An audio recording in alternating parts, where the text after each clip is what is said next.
que yo creo que ya andará por ahí. Muchas gracias, Miri. ¿Qué tal, Gracias a Eric? los panelistas del panel anterior. Pues, Eric, que ahora vas a tener un momento muy intenso de traducir la macro en micro. O sea que ahí te dejamos. Bueno, va a ser apasionante porque vamos a ser capaces de aterrizar de 20.000 pies de altura al terreno de los mortales, ¿no? Allí donde estamos lidiando todos en el día a día con las consecuencias de esta situación tan insólita. Así que gracias, Miri. Tenemos tres acompañándonos, con Irene, que va a estar de fondo, Irene Alonso también, echándome una mano como moderadora.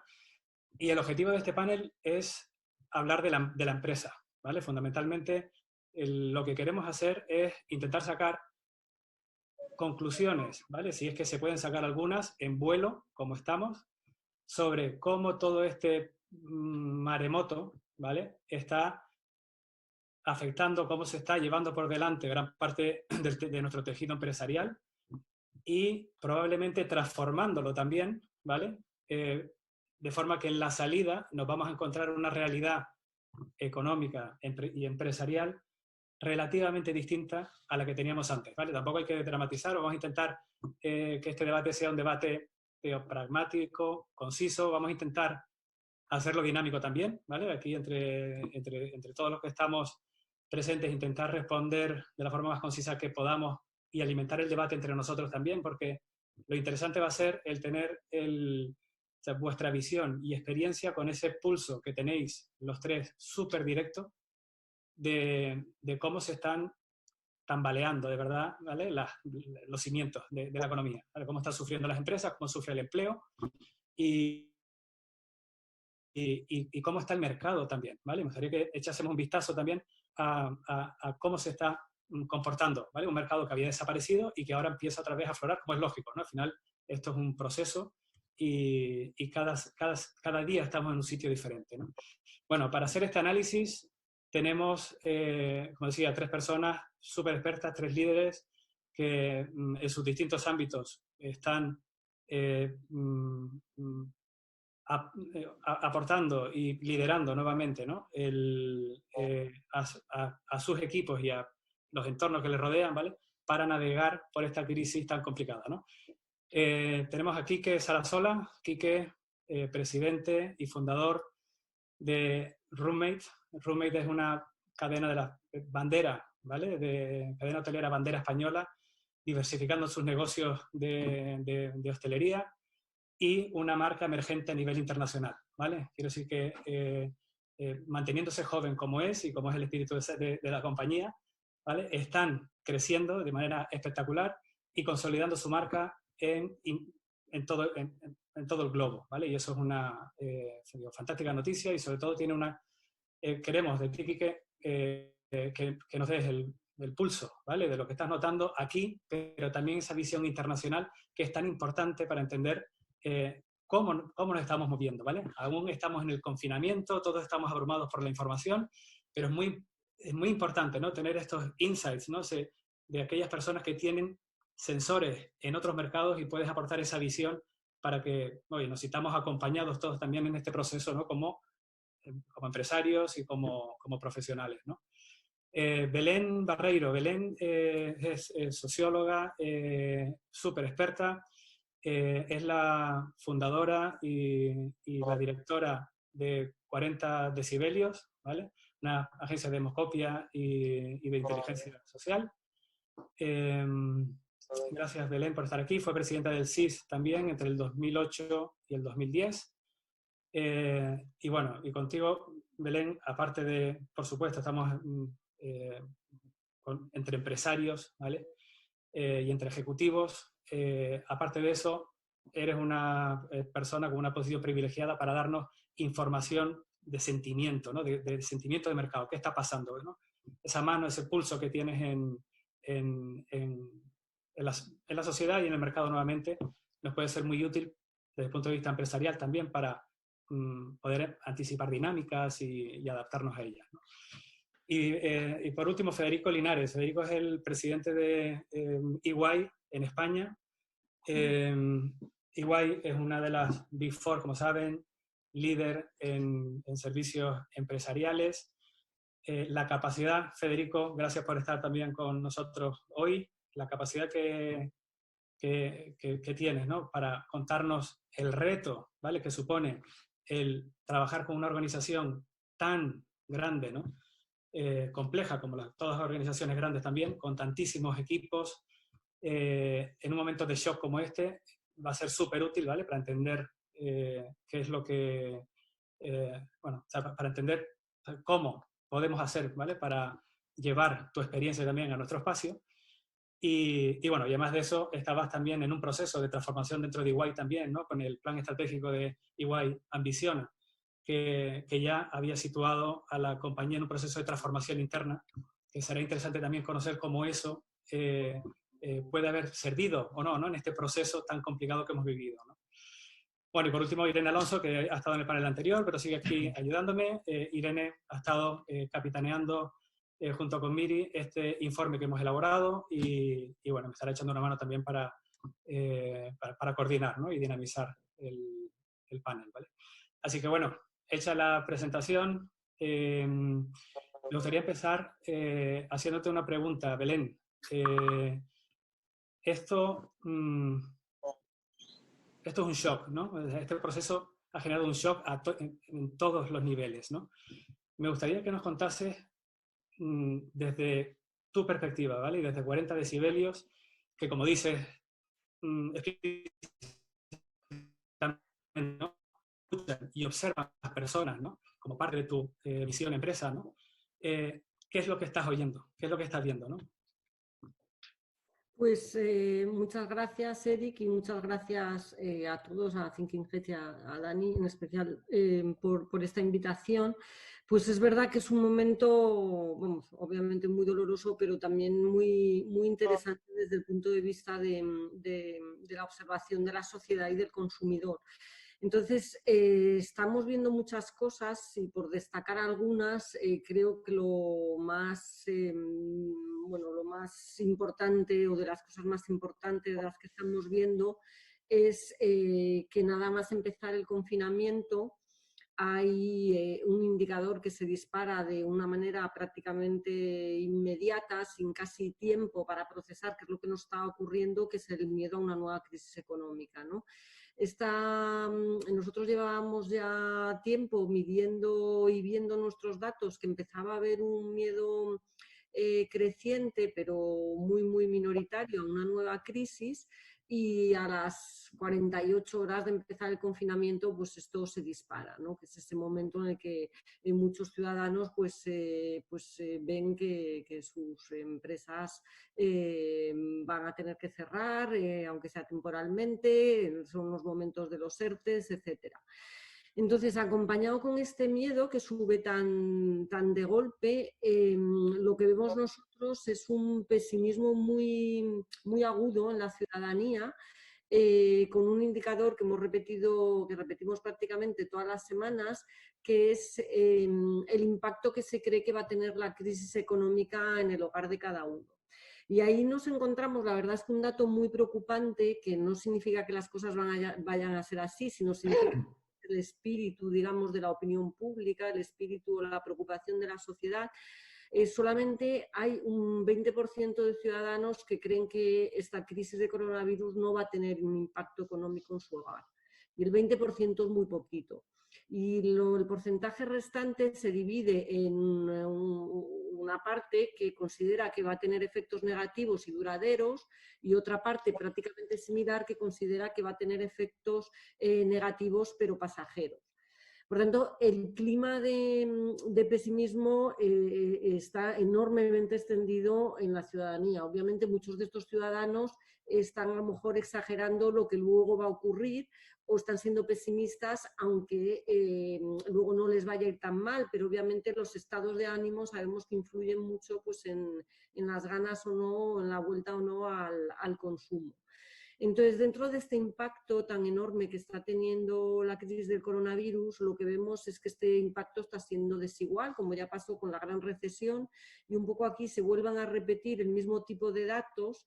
Los más afectados de forma muy contundente en todos los indicadores y los hogares que vuelven a adquirir pautas, digamos, de economía de guerra, son los hogares más vulnerables, obviamente las clases sociales más vulnerables, pero también las familias con hijos. Estamos haciendo estudios de familias con hijos y vemos datos más preocupantes que los que hacemos a población general. Con hijos en el hogar me refiero a las familias que el padre y la madre o uno de los dos tiene que alimentar varias bocas.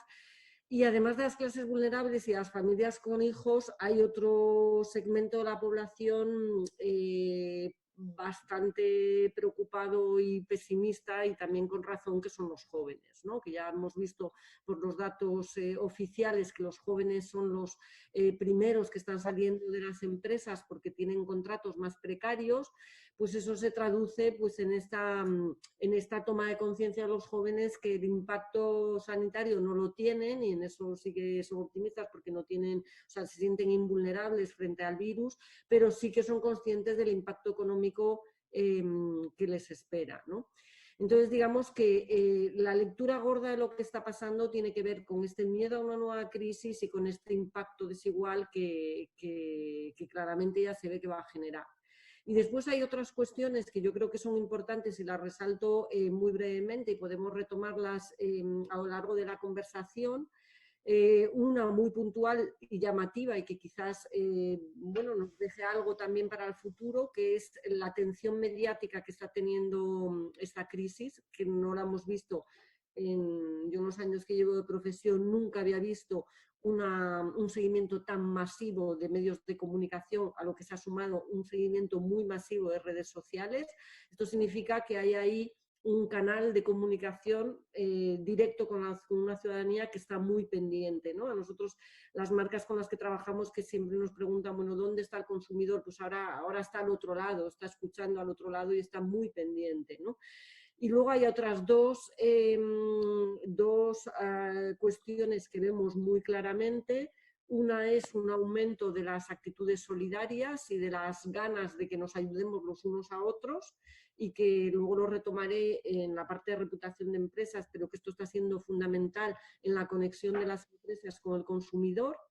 Y la otra es una aceleración de la digitalización, que obviamente en un momento como este, en el que cambian los hábitos y las costumbres de los ciudadanos, el proceso de digitalización creciente, imparable, en el que estábamos, se está agudizando y se está acelerando, y es posible que consigamos en poco tiempo lo que a lo mejor habríamos conseguido en tiempos bastante más largos. Esto por hacer un resumen de los hallazgos que vemos. Muy bien, gracias, Belén. Efectivamente, algunos de los puntos los tocaremos, que no se te oye, Quique, pero vamos, algunos de los puntos los tocaremos a lo largo de la charla, ¿vale? Ahora vamos a entrar... Un favor, ¿puedo pedir un favor? Hagamos, Dale. es que si no se hace larguísimo, de verdad. Intentemos que sean más cortas las respuestas entre todos, porque es que si no, no es un webinar, es una conferencia. Belén, perdóname, y espera que te ha hecho Eric una pregunta tan genérica, pero Eric, si hagamos un poquito más ameno, porque si no, el público se va a aburrir y claro, hagámoslo.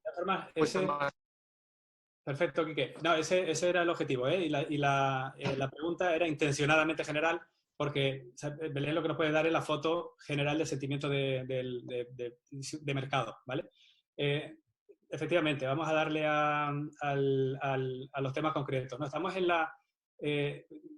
en un shock, ¿vale? Y esto es un proceso, ¿vale? A pesar de que llevamos todos esperando un plan aquí de desescalada 1 mes y medio, ¿vale? Y por fin ha llegado en la forma de PowerPoint, ¿no? que tenemos. Yo creo que las empresas y todos los decisores hemos estado manejando nuestros propios planes y nuestras propias fases también, ¿no? Entonces, en ese sentido, quería preguntarles, ¿en qué momento, en qué fase están ustedes ahora? ¿Vale? O sea, y empiezo contigo, Quique, ¿vale? ¿En qué momento empresa estás ahora? ¿En qué momento mercado? ¿En qué momento empresario? ¿Vale? Pues mira, nosotros ahora mismo estamos en un momento de impasse, de preocupación, muchísima, porque no sabemos cuándo vamos a poder abrir, porque tener un hotel abierto para que la gente, solamente pueda venir la gente de tu provincia, no tiene mucho sentido. No podemos tener zonas comunes abiertas, entonces no entendemos si el lobby sí puede estar abierto, la recepción, cómo van a entrar a las habitaciones. Es decir, es una situación de incertidumbre, muy preocupado y a la vez te digo muy, muy triste. Hoy estoy en un día un poquito pesimista porque no veo la luz fuera del túnel, porque hemos estado, como dices tú, mucho tiempo preparando. Me consta que muchas asociaciones, tanto hostelería, hemos estado intentando aportar nuestras ideas para ayudar a salir de esta crisis. Yo creo que nuestro sector ha demostrado, tanto hoteles, restaurantes, hemos ayudado en la pandemia y queremos ayudar y no nos dejan ayudar. Es decir, hemos dado nuestro input, hemos dado ideas y nada se ha reflejado en el proceso de desescalada. Entonces estamos muy preocupados. En específico en mi empresa te digo que lo que estamos es mirando a ver cuándo vamos a abrir, porque abrir para no tener clientes, como tú comprenderás, no es rentable y entonces estamos muy preocupados qué va a pasar con los ERTES, si vamos a poder alargarlos. Estamos en un momento de incertidumbre que no sabemos dónde estamos parados. Bien, gracias, Federico. Bueno, o sea, yo no puedo estar más de acuerdo con Quique. A ver, estamos en un momento en el que creo que a esto se le llama incertidumbre radical, ¿no? Incertidumbre extrema. Ahora mismo estamos en un momento de niebla muy, muy, muy, muy densa. Hay muchísimas cosas que no sabemos, que no tenemos ni idea. Nosotros no sabemos muchos de los factores que nos van a llevar a la desescalada. No sabemos cuándo vamos a tener una vacuna. No sabemos cuándo vamos a tener un tratamiento efectivo. No sabemos cuáles medidas de estímulo que van a ayudar a que las empresas salgan de todo esto. Y no sabemos tampoco cuáles son los planes de desescalada. Yo creo que el problema que tenemos es de incertidumbre radical. Y hay una cosa que dice Quique con la que yo estoy muy de acuerdo. Estamos en un momento en lo que se necesita es cirugía de precisión, es microcirugía. O sea, los grandes planes están fenomenal, pero si la liquidez no llega de manera ágil, si los planes de desescalada, o sea, esto no es suficiente con decir un 30% o un 50% o un lo que sea. Para empezar hay que hablar con quien conoce todo esto, hay que hablar con el empresario, hay que darle voz al empresario. Y dándole voz al empresario yo creo que se pueden traer medidas muy concretas por las que todo esto se aceleraría mucho más. También es cierto que no sabemos muchas cosas, pero sí sabemos otras muchas, ¿eh? Sabemos, por ejemplo, que nos enfrentamos a una recesión profunda. Yo creo que hay que ser muy franco y hay que ser muy honesto. La recesión va a ser muy profunda. Sabemos también cuál es la actitud de empresas y la actitud de los ciudadanos, que es ejemplar. Y esto hay que decirlo muy claro. Y yo creo que aquí tenemos un exponente clarísimo de todo esto, ¿no? Esto lo sabemos, ¿eh? Y sabemos también que en una buena parte esto depende de nosotros. Cuando entremos a hablar de cómo va a ser la nueva vida, pues la nueva vida en una buena parte yo quiero pensar que es aquella vida que nosotros queramos construir. Pero bueno, me quedo aquí. Muy bien. Hablas de microcirugía, Federico. O sea, ¿cómo se traduce eso en una sociedad y en un tejido empresarial que, como decíamos, has recibido un batacazo simétricamente, ¿vale? Pero el impacto luego es asimétrico también por sectores y por industrias. O sea, ¿cómo esperan que reaccione el sector público también para acompañar al sector privado en lo que viene por delante? Yo voy a ser muy breve con todo esto porque creo que la respuesta en toda esta incertidumbre la tengo clara. Hay que ayudar con medidas concretas, ágiles y efectivas. Es decir, el tema de los ERTE y la extensión de todo esto tendrá que solucionarse antes que después. La flexibilidad laboral es un tema que habrá que abordar y habrá que abordarlo ya. ¿Cómo se va a pagar todo esto? Tendremos que tener un plan, porque desde luego, como el plan sea subir impuestos a todo el mundo, vamos a tener un problema de verdad, ¿eh? O sea, un momento en el que no hay capacidad económica, que es lo que grava un impuesto, un momento en el que se necesita del estímulo al consumo, se necesita del estímulo a la actividad empresarial.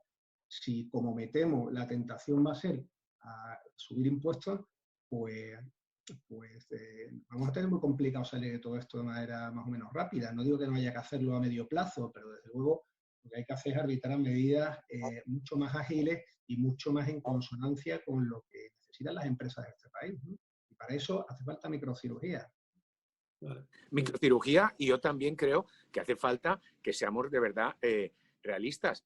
El dinero no está llegando a las pequeñas y medianas empresas. No nos confundamos. El dinero nos han dado unos créditos ICO, y tú lo sabes mejor, que nos han dado unos créditos ICO, pero los créditos ICO cuando los vamos a pedir, el banco paga nos da el 30% y el otro 70% lo avala el Estado. El banco, ¿vale? Es un negocio, tiene derecho a pedirnos un aval, pero es que al pedir el banco el aval, el Estado también nos está pidiendo un aval por su 70%, que era supuestamente lo que nos iba a aportar al empresario. Entonces, al final, se convierte en un crédito simple y corriente en el que estamos avalando con nuestras garantías personales el 100%, cuando pensábamos que era un 30% que teníamos que avalar al banco y el otro 70% nos lo avalaba el Estado. Pues no es así. Entonces, no está llegando el dinero a la pequeña y mediana empresa. Y como no nos den liquidez, señores, no salimos adelante. Y yo dejarme que os haga una pregunta a los dos, que todo el mundo está hablando, y a los tres, a ti también, Eric, todo el mundo está hablando de situación, crisis grande, perfecto. Pero, ¿qué pasa si de repente en el mes de septiembre se encuentra una vacuna? Parece ya que están en ensayos clínicos con humanos. ¿Qué pasaría en ese momento? Llegaríamos a una normalidad porque esto es una pandemia, no es una crisis sistémica o endémica. Entonces, ¿qué pasaría en ese momento en septiembre? Si no han apoyado a las empresas, no existen empresas, no existe turismo, está el desempleo. ¿Qué cuesta volver a poner la maquinaria de las pequeñas y medianas empresas en un país? Es tiempo, sobre todo. Entonces, yo lo que no entiendo es cómo no se apoya durante un tiempo ahora y se hace una crisis, pactos de la Moncloa, situación de todo general para poder ayudar al empresario. Pongamos 6 meses y luego ya nos ponemos otra situación. Pero yo pienso que nuestros timings tienen que ser más cortos de lo que está pensando. No sé qué pensáis vosotros. Belén.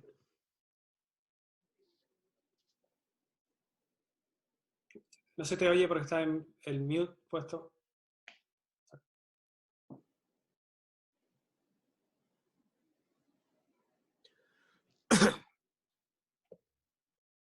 Ahora. Ahora sí, ¿no? Sí. Sí, ¿no? Bien, o sea, yo estoy completamente de acuerdo con la perspectiva de que lo mismo que todo ha cambiado tan rápido, que dice Quique, todo puede volver a cambiar igual de rápido, ¿no? Es decir, que estos vuelcos que hemos visto nosotros en las tendencias sociales, si de repente funciona la vacuna antes de lo esperado, vamos a ver también un giro enorme de la opinión pública y de cosas que ahora parece que van a ser eternas, de repente pues se pasan, ¿no? Incluso, vamos, lo primero el miedo que hay entre los ciudadanos, pues eso se va, el miedo a salir a la calle, el miedo a consumir, el miedo a viajar, etcétera, ¿no? Entonces, en ese sentido es verdad que no tiene nada que ver con una crisis normal, ¿no?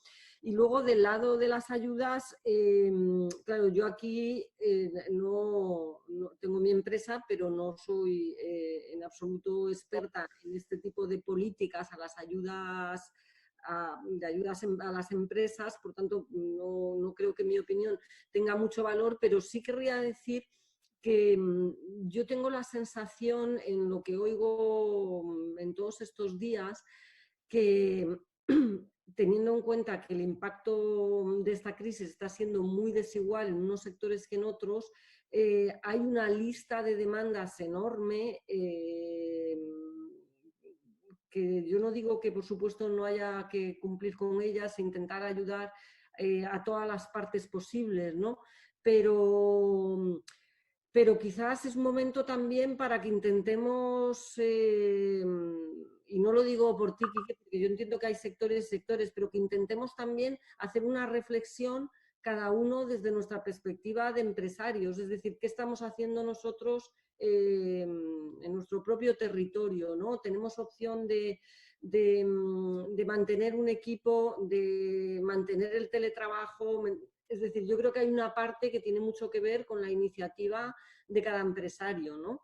Y luego, pues, obviamente todos queremos ayudas, pero es que a mí es decir, ¿dónde están las prioridades, no? Pues sí, estoy de acuerdo, las empresas son las que dan trabajo a 3/4 partes de los españoles, sí, y sobre todo las pequeñas empresas, ¿no? Pero ¿cómo haces ese ranking de prioridad, no? Es difícil. hacer un ranking de prioridades, ¿no? Bueno, lo triste, la pobreza, etcétera.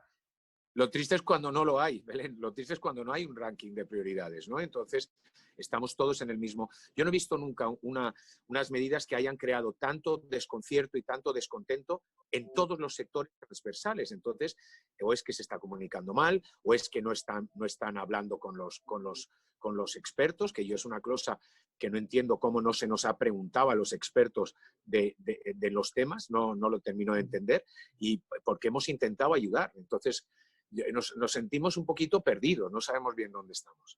Bueno, oye, al hilo de eso, porque claramente estamos en un momento y voy a reordenar un poco algunas de las cuestiones que tenemos pensado plantear. O sea, porque hablábamos de las fases, ¿vale? De la necesidad de planificación. O sea, cualquier empresario lo que tiene es una necesidad absoluta, ¿vale? De poder tener visibilidad y dar a su equipo visibilidad acerca de lo que va a venir y lo que se tiene por delante, ¿no? Después del shock, ¿vale? Y por eso decía que esta es una crisis con muchas fases y no son las que marca el gobierno, sino son las fases que cada líder, ¿no? Se marca en su organización. Y os preguntaba, ¿en qué fase estamos a día de hoy, ¿vale?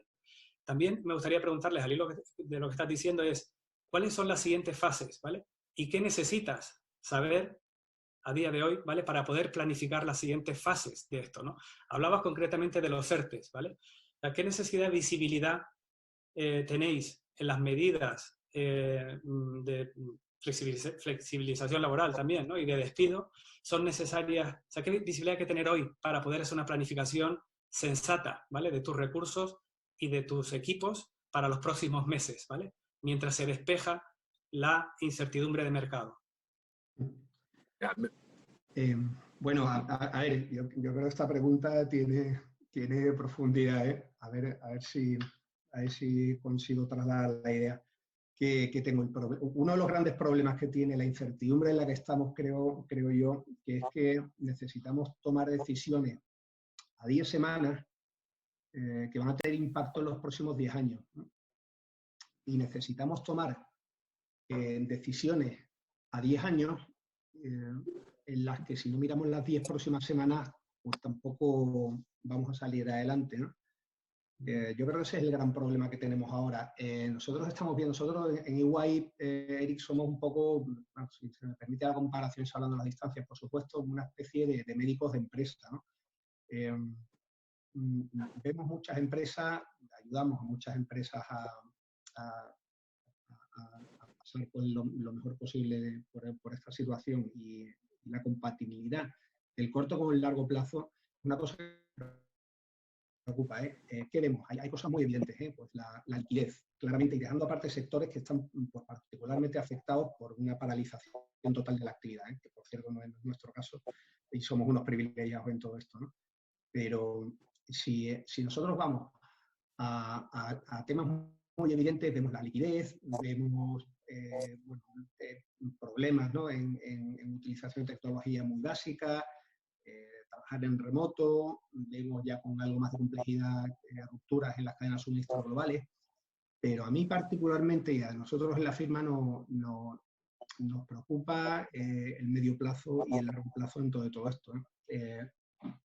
Yo creo que un gran riesgo que tienen las empresas hoy día, y en cierto modo también es una cuestión de prioridades, es de descapitalizarse en materia de talento, ¿eh? Y esto pues lo quiero enfatizar mucho. Aquí estamos apagando fuegos todos los días. Un gran riesgo que tenemos es que dentro de 6 meses, como decía Quique o como decía Belén, ¿qué pasa dentro de 6 meses o dentro de 8 meses? Si dentro de 6 u 8 meses nos hemos descapitalizado en términos de talento, lo vamos a pasar aún peor, ¿eh? Aún peor. Y para esto sí que hacen falta medidas muy concretas, tanto por parte de la administración como por parte de todos nosotros, de las propias empresas, ¿eh? Me refiero a si la vida que viene, la nueva normalidad, el nuevo mundo, es un mundo híbrido, virtual y físico, en remoto, ¿no? Mundo híbrido. De verdad, estamos configurando equipos que funcionen con los mismos modelos de liderazgo, con los mismos modelos de compromiso, de motivación, que los modelos que tenemos ahora, donde estamos confinados prácticamente en casa y trabajando pues, con reuniones virtuales ad hoc. Pero esto no va a funcionar así. A nosotros nos interesa mucho el tema del learnability, ¿no? De la capacidad de aprendizaje las organizaciones. Nosotros para muchas de las cosas que estás preguntando, que estamos planteando y que van a salir, no tenemos respuesta, pero tampoco nos parece importante tener la respuesta ahora. Nosotros lo que nos parece importante es tener la suficiente agilidad, flexibilidad, como para ir observando e ir aprendiendo, ¿eh? Y la humildad, por cierto, también para hacerlo. Así es que el talento, pues, la transformación digital, pues, por supuesto nos preocupa igualmente muchísimo, porque el nuevo mundo en canales online, en analítica de datos, en automatización inteligente de procesos, es un mundo y aquí, o sea, no que venga. Pero insisto, yo me quedaría con una idea que quiero que destaquemos, que es la del talento, ¿no? Hablaremos. El talento que necesitamos en los próximos meses va a ser muy distinto, creo yo. Sí, hablaremos de eso, que es fundamental, ¿vale? Sí que me gustaría centrarlo en etapas, ¿vale? La conversación, porque todos, y más en nuestras posiciones, estamos mirando el día a día, cuando intentamos mirar al futuro al mismo tiempo, ¿vale? Mientras intentamos recibir inputs de los que los esperamos, entre ellos el gobierno también, nuevamente, para poder reaccionar, ¿no? Entonces, volviendo a la fase en la que estamos, ¿vale? Quique, te pregunto a ti ahora, o sea, ¿qué necesitas, ¿vale? Para tener visibilidad, ¿vale? Y para poder darle certezas a tu equipo. Hombre, necesitamos saber cuándo se va a poder movilidad. Nosotros es fundamental la movilidad.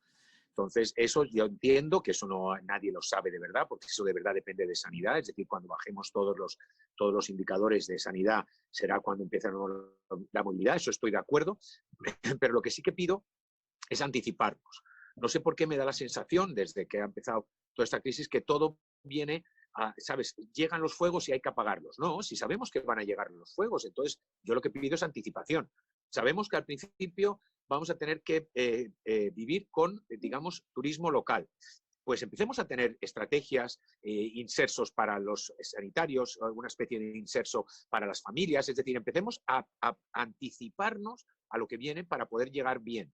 Entonces, oye, nuestro turista nacional es un turista que bueno, el nacional tenemos nuestra cuota, pero es que hay muchos españoles que se iban fuera de España de vacaciones o de turismo o a lo que fuera, o de negocios. Ahora tendrán que quedarse en España, pues ataquémoslos en sentido positivo, es decir, hagámosles atractivo nuestro país, que es maravilloso. Entonces, yo pienso nosotros en mi empresa y ahora mismo lo que vamos a, después de conocer lo de la escalada ayer, lo que vamos a hacer ahora es centrarnos en el turismo local, hacernos atractivos para ellos, ofrecer cosas interesantes y tener lo que estamos, ¿no? Ahora mismo es que al principio la movilidad va a ser lo más importante y eso es lo que no tenemos visibilidad ni la pretendemos tener. Lo que sí quiero es anticiparnos, ¿no?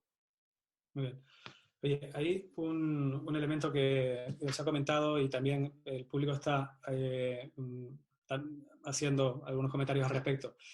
O sea, ¿creéis que es un momento, por su gravedad, en el que la relación, por supuesto la público-privada está claro, o sea, que hay una carencia, ¿no? que hay que resolver, pero la relación intersectorial, empresarial, privado-privado, ¿creéis que es un momento en el cual se está demostrando que funcionan o no las redes privadas, asociativas, ¿vale? Para fortalecer vuestras posiciones en la salida de esto? Yo creo que sí. En mi sector yo creo que las asociaciones están haciendo una gran labor. Yo creo que en este momento estamos todo, yo digo lo que yo he vivido, el sector estamos todo bastante cohesionado y yo creo que en estos momentos la unión hace la fuerza, tanto público-privada, privada-privada, y aquí, como he dicho siempre, esto es un coche que está parado en la mitad de la carretera y tenemos que empujar entre todos, más fuertes, otro menos fuerte, pero hay que empujar entre todos y se ha demostrado en la solidaridad y tenemos que demostrarlo, salir fuertes de esta. Es que yo soy positivo por naturaleza. Federico, ustedes en la condición de líderes también, de sectoriales como soy, ¿qué liderazgo estáis ejerciendo en el sector o en el tejido que rodea? Y cómo se está comportando el sector también en términos de coordinación, ¿vale? Para salir de esta.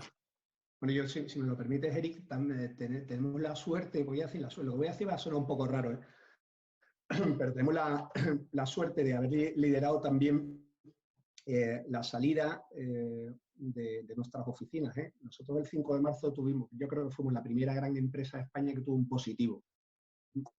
Y lo puedo compartir. el día 5 de marzo, jueves, tuvimos un positivo y los 3.100 profesionales que somos de EY en la oficina de Madrid, en Torreasca, pues nos fuimos a casa. Nos fuimos a casa, en un par de horas prácticamente estábamos todos en casa. Que yo creo que una de las cosas que hemos aprendido de esta crisis, que cuando dudas, si pones por delante a tu gente, la salud, la seguridad de la gente, que fue pues, de las decisiones más sencillas, las más complejas que hemos tomado en los últimos tiempos, poniendo delante a la gente no te equivocas nunca, ¿no?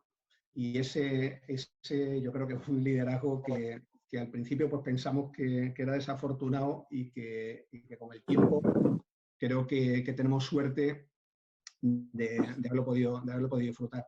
A ver, no solo creo tanto creemos tanto, ¿no?, en la unión de lo privado-privado y de lo asociativo a nivel de organizaciones empresariales. Nosotros, particularmente, en la firma además estamos, por ejemplo, liderando un foro de las principales compañías multinacionales españolas donde bueno, estamos tratando de crear una plataforma donde compartir experiencias, donde compartir lecciones que aprendamos y mejores prácticas y donde pues, no solo nos quedamos en España, sino temas que a algunas de las grandes compañías españolas pues, les preocupan y que podrá comentarlo también, que les preocupan tanto como España, ¿no?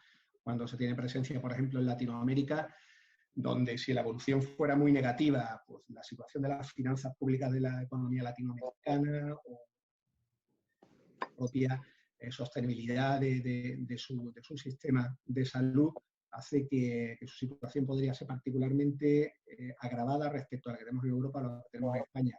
En fin, que creemos firmemente en el valor que las organizaciones también a nivel privado se aportan recíprocamente, ¿eh? Y no solo la colaboración público-privada, donde por cierto yo también soy muy optimista y creo que transcurrido este periodo de confusión, de incertidumbre y de cierta unilateralidad, creo que el gobierno y que los partidos políticos pues, pondrán algo más de su parte para reforzar ese diálogo y esa colaboración, porque de otra manera nos va a costar mucho salir adelante. Estupendo. Gracias, Federico. A mí me gustaría, siempre que os surja, si podemos dar ejemplos concretos, digamos, de esas acciones, ¿no?, que se han podido llevar a cabo en vuestro entorno, ¿no?, o que hayáis liderado, que podamos también comentarlas para que la gente entienda que puede tener sitios de referencia también a los que llamar y sumarse, ¿no?, a iniciativas que estén por ahí. Oye, durante esta fase, ¿no?, de este blog, estos comentarios y preguntas que hemos compartido, le hemos preguntado al público qué factor ha sido el determinante, ¿vale? Porque me gustaría intentar que parte de lo que saquemos de aquí hoy sea vuestra experiencia en la gestión de vuestras propias empresas, ¿vale? Sé que es difícil separarlo del momento mercado, ¿vale? Al final, como empresarios, a todos lo que nos preocupa es nuestra principal responsabilidad, ¿vale? Pero intentar aprovechar esta conversación para dar nuevamente, ¿no?, estos consejos incluso, ¿no?, y aprendizaje que estéis viviendo en esta crisis tan peculiar que nos ha tocado vivir, ¿no? Entonces, en ese sentido, hemos preguntado, oye, ¿cuál ha sido el factor determinante para transitar durante este mes y medio? Es decir, como gestores, o sea, ¿qué factor os ha permitido navegar este complejísimo mes y medio, ¿vale?, de una manera más o menos os ha dado pulmón en eso, ¿no? Y poníamos 4 elementos, ¿no? La tecnología y la digitalización, ¿vale?, en todas sus variantes, quiero decir, desde el negocio online que se pueda tener o directamente la digitalización que permite teletrabajo, las personas y los equipos, ¿vale?, la liquidez, ¿vale?, que tenía la compañía, o la creatividad, innovación y capacidad de adaptación de vuestra organización, ¿vale? Empiezo por Belén. Pues a ver, nosotros, bueno, en mi caso tenemos una situación parecida a la que ha comentado Federico. Nosotros, que yo creo que esto es muy importante decirlo, cuando se habla de empresas no solo importa el tamaño, es que hay sectores que están yendo mejor, hay sectores que siguen yendo igual y hay sectores que están sufriendo mucho, ¿no? Yo creo que esto es clave, pero que tampoco nos podemos olvidar que hay muchos sectores que van muy bien alimentación y bebidas, hay sectores que están todavía con incertidumbre, como el sector bancario, va muy bien el sector retail, es decir, que el sector turismo es probablemente los sectores más afectados y los servicios, como puedan ser pequeños negocios como peluquerías, etcétera, ¿no? Yo estoy, como me pasa a Federico, en un sector de servicios y trabajamos sobre todo para grandes empresas y bancos, entonces la situación de nuestra empresa no tiene nada que ver. Ahora bien, es verdad que a nosotros también nos ha afectado esto en muchos sentidos. El primero en la parte que tiene que ver con la organización interna, ¿no? Entonces, nosotros desde el punto de vista de los retos que has planteado, vamos, de los elementos que para nosotros han sido imprescindibles, la parte, el reto digital ya lo teníamos porque nosotros hacemos estudios, y en esto siempre hemos sido muy pioneros, hacemos estudios sobre todo en Internet, entonces no hemos tenido problemas de adaptación ni problemas de qué hacer con las entrevistas a los ciudadanos ni nada parecido. Somos una empresa que ya plenamente digital en todas sus herramientas. No hemos tenido problemas de liquidez porque pertenecemos a un sector donde pues, se siguen haciendo estudios del tipo que ofrecemos nosotros, lo mismo que se sigan haciendo estudios o consultoría del tipo que puede hacer Federico. Y, por tanto, no tenemos tampoco problemas de liquidez y lo que sí hemos tenido es, obviamente, que lidiar con los problemas que tienen que ver, o más bien el reto que tiene que ver con la adaptación y con el reto que tiene que ver con los equipos humanos, ¿no? Entonces, la adaptación, yo sí que creo que aquí, bueno, pues si sirve de algo, es verdad que los días primeros del confinamiento fueron los más difíciles cuando ves que de repente hay proyectos que ibas a empezar y que esos proyectos se paralizan porque no tiene sentido hacerlos en ese momento y tienes de repente que recolocar todo tu posicionamiento y empezar a pensar en cómo puedes ayudar a los que estás ayudando, que en nuestro caso son sobre todo grandes empresas, cómo les puedes ayudar en esta travesía. Eso exige una adaptación rápida, muy rápida, y eso exige desarrollar, ser lo más imaginativo posible, porque obviamente tienes que pensar en nuevos productos que se adapten a los nuevos tiempos, ¿no? Y ese proceso sí es un proceso que se tiene que producir muy rápido, ese posicionamiento en esa nueva etapa. Digo, en un sector como el nuestro o cualquier sector que ofrezca servicios parecidos. Y luego está la parte que tiene que ver con las personas. Nosotros estamos trabajando todos, estamos teletrabajando y vamos a seguir teletrabajando hasta el mes de septiembre.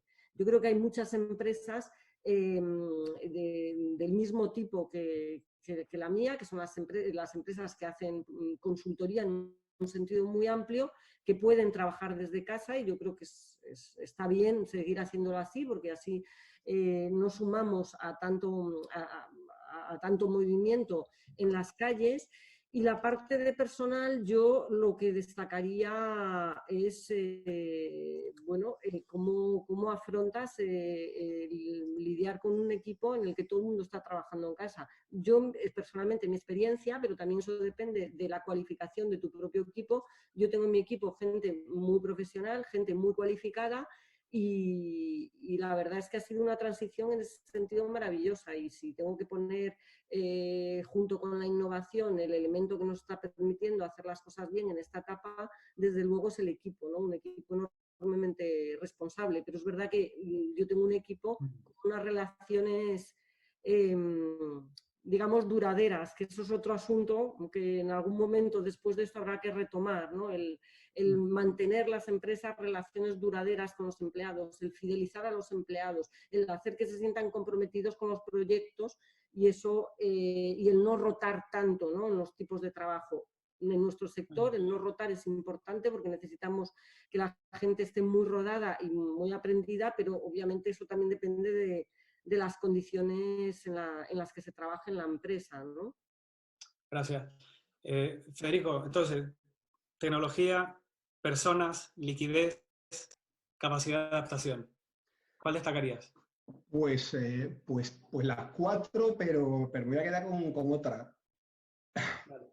Voy a quedar con otra que no está ahí. A ver, en capacidad de adaptación ya lo he dicho, o sea, aquí no tenemos respuestas para todo y lo que es fundamental es saberse hacer las preguntas adecuadas bueno, y tomar decisiones con agilidad, con flexibilidad. En tecnología nosotros llevamos trabajando hacía ya 2 años en Smart Working, distinguiendo pues, las distintas fases del Smart Working, desde simplemente trabajar en remoto de manera flexible hasta pues, hacerlo de una manera pues, muy imbricada en la cultura de la compañía, que yo creo que es donde estamos nosotros. Estamos ahora mismo, Eric, creo que son en picos del día 135.000 profesionales de EY simultáneamente conectados, trabajando en entorno virtual, en equipos. O sea que esto lo tenemos bastante trabajado. En fin, planes de contingencia ahí los tenemos, como creo que los tienen todas las compañías que están haciendo sus deberes. Todo esto lo destacaría, lo tenemos y claramente es muy relevante. Pero yo diría que la clave para nosotros no ha estado en ninguna de estas cosas. Quizás en las 4 a la vez que forman una quinta categoría, que es la de los valores. Y esto lo quiero destacar. Nosotros somos una compañía, pues, por lo que veo en la gente, en nuestros equipos, los 5.000 que somos en España aproximadamente, somos una organización muy transparente. Somos una organización en la que nos gusta contarnos las cosas, nos comunicamos, yo creo que de manera abierta, de manera sincera. Somos una compañía humilde, una compañía a la que le gusta preguntar antes que responder, nos gusta escuchar, nos gusta observar, luego al final de todo eso pues ayudamos en dar una solución, ¿no? Y creo que somos, viendo pues, el ejemplo de todo nuestro equipo de EY, cómo se han comportado, cómo se están comportando, la actitud que tienen durante la crisis, creo que tenemos un equipo de 5.000 personas aquí en España valiente, ¿no? Valiente y con coraje para salir de una de las situaciones más difíciles que hemos pasado en las últimas décadas. Yo creo que todo eso, pues, si lo pudiera sintetizar en algo, quizás fueran los valores de la compañía. Y esto es lo que estoy convencido que nos va a sacar adelante a nosotros y a tantas otras grandes compañías. Gracias. Relacionado con esto, Roommate ha liderado, ¿vale? La ayuda, el apoyo, ¿vale? A la generosidad, ¿vale? De cara a la ciudadanía, poniendo todos tus recursos, ¿vale? A disposición de la administración, ¿vale? Para ayudar muy al principio de la primera fase de esta pandemia, ¿no? Cuéntanos, al hilo de lo que ha dicho Federico, ¿no? Dice, ¿en qué punto estaba Roommate cuando esto aparece, ¿vale? Y cómo eso ha contribuido para que tu empresa esté donde esté en mitad de este proceso que estamos viviendo. Yo es que, mira, todas las 4 cosas que dijiste son importantes, toda la transformación digital, pero al final yo me quedo con las personas, ¿no? Roommate no es una empresa, somos una filosofía de vida, es una filosofía de atender al cliente, de llevarnos entre nosotros, una filosofía de los valores, como dijo Federico. Y entonces nosotros, cuando empezó esta crisis, acuérdate que nosotros tenemos 8 hoteles en Italia, nosotros vimos ya lo que venía. Y cuando de repente salió el director de comunicación de la sanidad de la Comunidad de Madrid y dijo, vamos a necesitar camas, en ese momento mi director de comunicación, Yello Ballesteros, me llama, me dice, Quique, necesitan camas, ¿qué hacemos? Y digo, de cabeza. Y entonces se lo dije a mi equipo y fue decirlo una sola vez y todo mi equipo, somos 1.300 personas en todo el mundo, volcados. Entonces nosotros hemos estado ahora mismo en una sensación de olvidándonos de números, olvidándonos que nuestro negocio dejó de existir, porque Belén y Federico, nosotros hemos pasado a cero ingresos, 28 hoteles cerrados, a no tener nada, pero en ese momento nuestra única obsesión era ayudar. Y ha sido tan bonito como todo mi equipo se ha volcado, no solamente en España, tenemos 13 hoteles y 4 en todo el mundo y 4 edificios de apartamentos, pero ha sido esa sensación de ayudar, de todo el mundo, por ejemplo, de Central se ofreció voluntarios para ponerse, porque han sido voluntarios todos los que estaban en las recepciones, en las limpiezas. La gente ha sido una solidaridad brutal, y entonces, pero en todos los sentidos, ¿eh? Entonces yo creo que eso ha sido una retroalimentación a nosotros, nuestros abogados, Javier Ibáñez ha trabajado pro bono, todas las otras compañías nos daban regalos, las limpiezas. señores, es que ha sido una maravilla. Y eso ha sido por lo que, de verdad, yo creo que se nos reconoce fuera. Yo que tengo tantos hoteles fuera y estoy ahora mismo en Colombia, lo que se reconoce de España en esta crisis es, lo primero, es la solidaridad. Y eso es lo que va a hacer que nosotros salgamos. Y entonces, en mi caso, mi empresa siempre, yo creo que yo estoy orgulloso de mi gente, ¿sabes? Estoy orgulloso y creo que eso ha sido lo que nos va a mantener fuerte y nos va a ayudar a salir de esta crisis. Gracias, Quique. Eso, de todas formas, no empieza el día de la crisis, ¿no? O sea, ninguna... No empieza el día. Esto es el ADN, ¿no? Y es como cuando... Es que Roommate nació diversa, Roommate nació con valores, Roommate nació con sonrisas, ¿no? Como me preguntaban a mí, no, oye, si alguien no sonríe en Roommate, pues que se vaya a trabajar a la competencia. Aquí en Roommate sonríe. Entonces, y no digo nombres porque luego se... Por cierto, Federico, guapísimo, ¿eh? Federico, te sienta muy bien el confinamiento, déjame decirte. Gracias, Quique. La profesión va por dentro. Al hilo de lo que estés comentando, y ya con idea de ir cerrando un poco el círculo, ¿vale? Y cerrar la charla, porque se van a quedar un montón de cosas fuera igual. Pero ya venía el mundo en un proceso, ¿vale? De reconocimiento de la importancia del propósito, ¿vale? Como intrínseco a todo proyecto empresarial, ¿vale? Veníamos de un mundo del stockholder value, ¿vale? De crear valor para el accionista es lo que ha marcado la Biblia, ¿vale? Digamos, de la gestión empresarial en los últimos 25 años, a lo mejor, ¿no? Estamos en un universo ahora del stakeholder value, ¿vale? Y hacia ahí íbamos, y eso tiene mucho que ver con el propósito. Te pregunto, Federico, ¿tú crees que si entramos en un periodo de recesión muy dura, se va a sacrificar, ¿vale? El propósito empresarial, la responsabilidad del proyecto empresarial por la seguridad financiera y económica? Mira, muy buena pregunta, porque esta es de las pocas con las que se puede responder muy claramente. No, o sea, no, en absoluto. En este periodo, lo que estamos viendo, no lo que vamos a ver, lo que vamos a ver seguro, vamos a ver, creo que un periodo en el que definitivamente se va a reforzar el propósito corporativo. Se va a entender mucho mejor para qué estamos las empresas en la sociedad. Y creo que esto es una gran oportunidad para todos. Escuchando a Quique hablar, viéndole sonreír, o sea, a ver, si es que es esto, o sea, ¿para qué estamos aquí las empresas en la sociedad? Desde luego, como sea solo para ganar dinero, y por supuesto una empresa tiene que ganar dinero, ¿eh? Por supuesto que tiene que ganar dinero. Si una empresa no gana dinero, no es viable y entonces ni crea empleo ni aporta nada a la sociedad. Cuidado.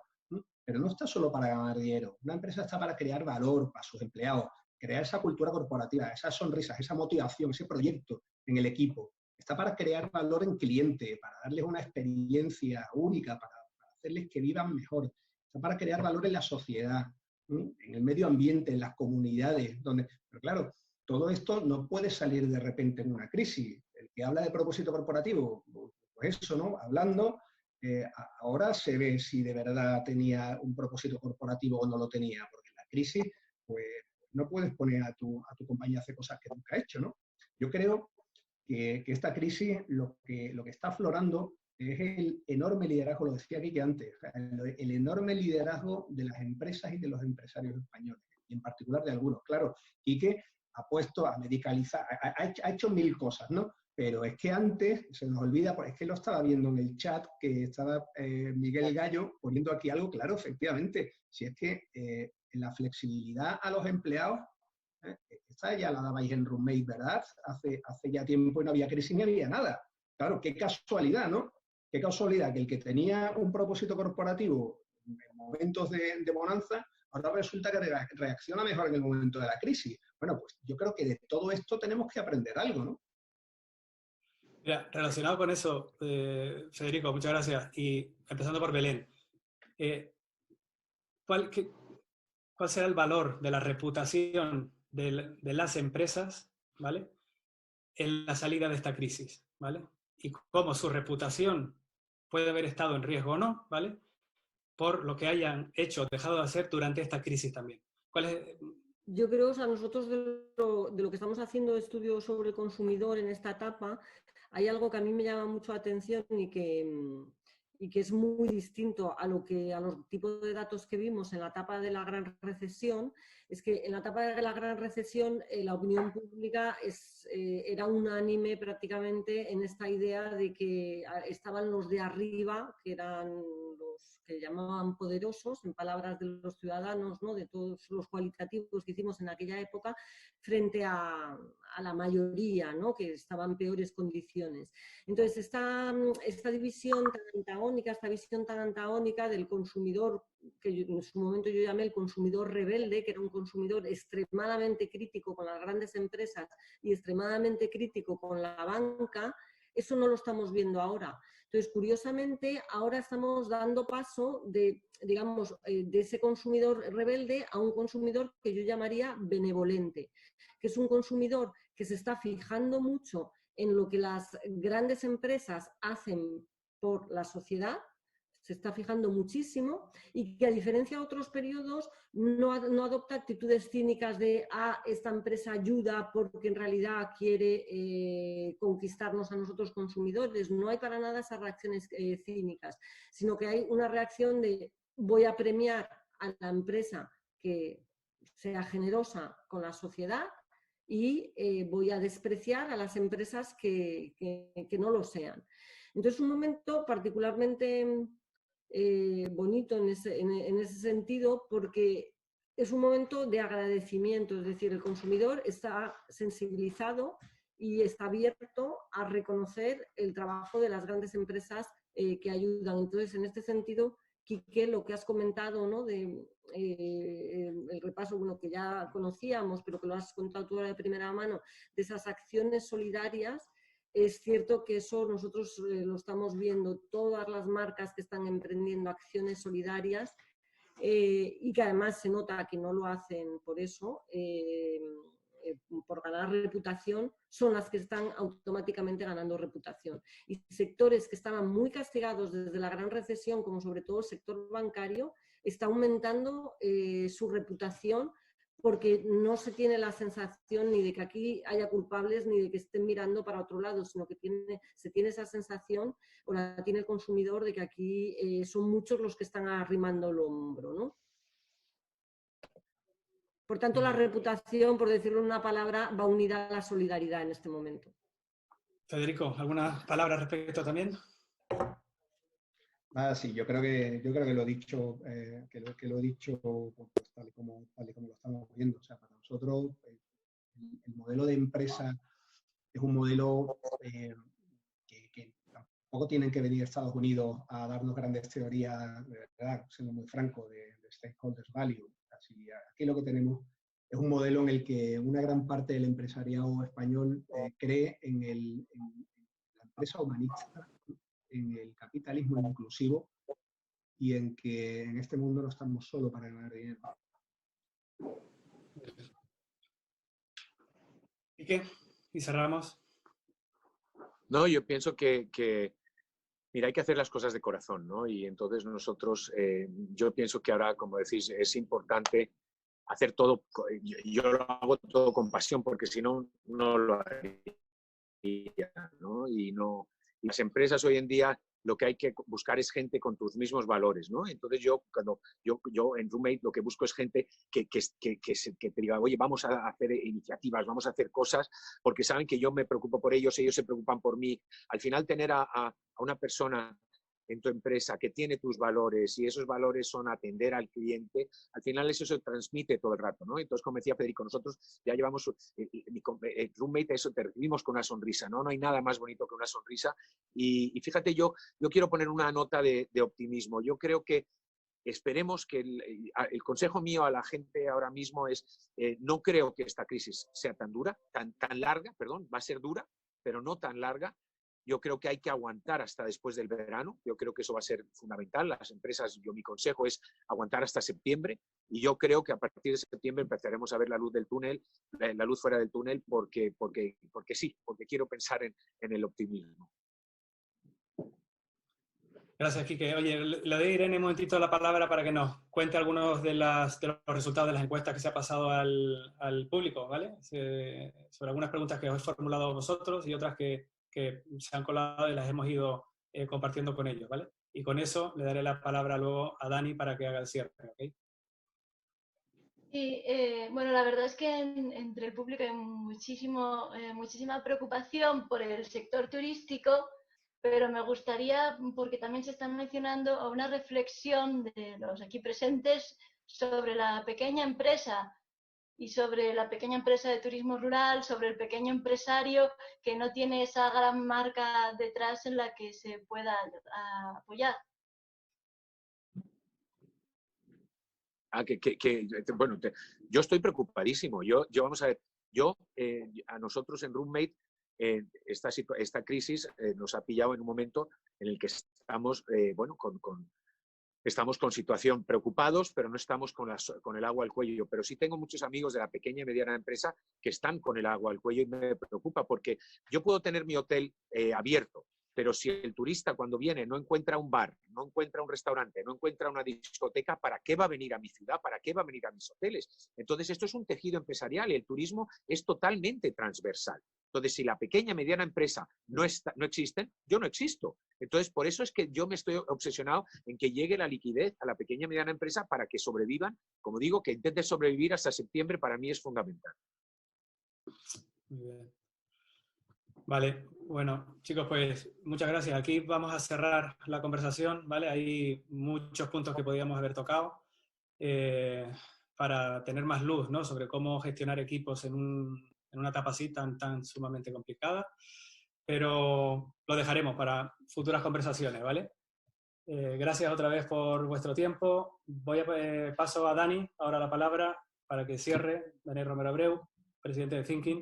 Voy a mantener el webinar también, ¿vale? Para que no se nos vaya la gente, voy a decir el invitado estrella que vamos a tener la semana que viene, pero lo voy a decir justo al final de mi intervención para después de la publicidad, para que no se nos quede. Yo quería decir un pequeño, me vais a perdonar que saque mi parte más gaditana para empatizar ahí con Fede y también con Quique, que hablaba del buen humor y del optimismo. O sea, en necesidad, yo creo que la capacidad y la creatividad que tenemos para reinventarnos es una característica esencial.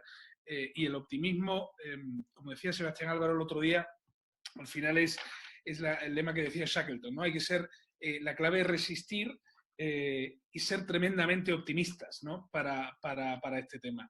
Y es así precisamente este estudio como comenzamos esta tarde a primera hora, que es analizando un poco también el papel del líder, ¿no? Y cómo en tiempos de crisis precisamente las instituciones se convierten en elementos y en referentes para reducir esa incertidumbre que tiene la sociedad. Y al frente de esas instituciones están los líderes, ¿no? Entonces, precisamente tener un propósito bien formulado y una cultura corporativa definida e implantada, como hablábamos con Belén, como hablaba Federico, como hablaba también Quique, no solo contribuye a la comprensión de la esencia, por decirlo de alguna forma, sino que la organización le permite ofrecer una respuesta ágil y fácilmente aceptada por todos los miembros de la organización. Es el ejemplo que hemos hablado, ¿no? Por ejemplo, como hablamos antes de Kike o hablamos antes de EY, ¿no?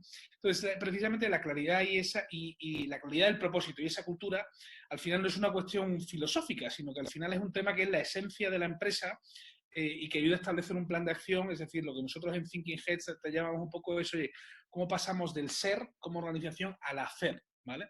Que es la expresión de cómo alineamos las actitudes con las acciones. Y después, finalmente, ya vendrán las políticas de comunicación, que eso es lo último, que es el decir, ¿no? Que al final deben ser capaces de calibrar las exigencias de la inmediatez y la necesidad de reflexión en profundidad, pero eso parte de un ser y de un hacer como gobernador, ¿no? Entonces, asegurar una plena coherencia entre estas facetas, entre el ser, el hacer y el decir, es esencial para lo que es la credibilidad y el posicionamiento de un líder, ¿no? Y en especial en estos momentos en los que la incertidumbre resulta directamente proporcional a la demanda de certeza por parte de la sociedad, ¿no? Una certeza sanitaria que muchas veces no podemos tener clara. Entonces, uno de los factores esenciales para la recuperación, sin duda, y ahí el líder juega un papel fundamental, es la confianza, ¿no?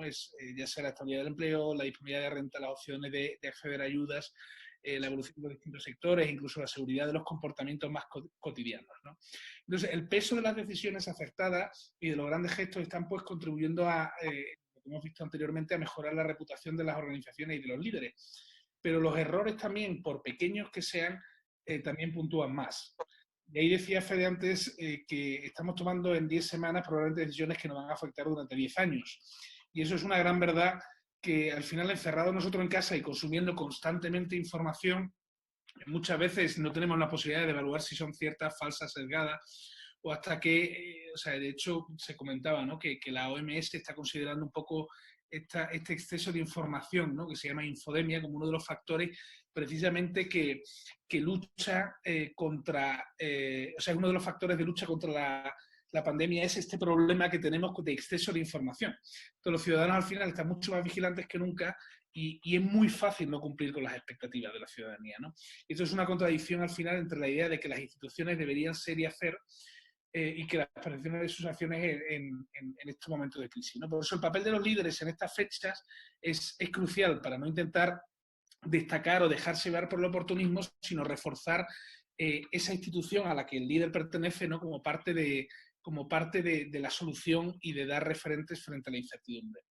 No me extiendo más. Al final, la organización y los líderes, los que estáis aquí, los que hemos hablado con anterioridad, lo que sirven es para generar esa confianza sobre lo que piensan, lo que hacen y lo que dicen ahora, y sobre lo que estáis dispuestos a hacer o estamos dispuestos a hacer en el futuro, ¿no? Y sobre la capacidad al final de manejar la dificultad ofreciendo soluciones inclusivas y eficaces, o el compromiso para hacer frente a esta crisis precisamente ofreciendo la colaboración o responsabilidad, como hemos visto con los ejemplos que hemos contado aquí, que de los hoteles, ¿no?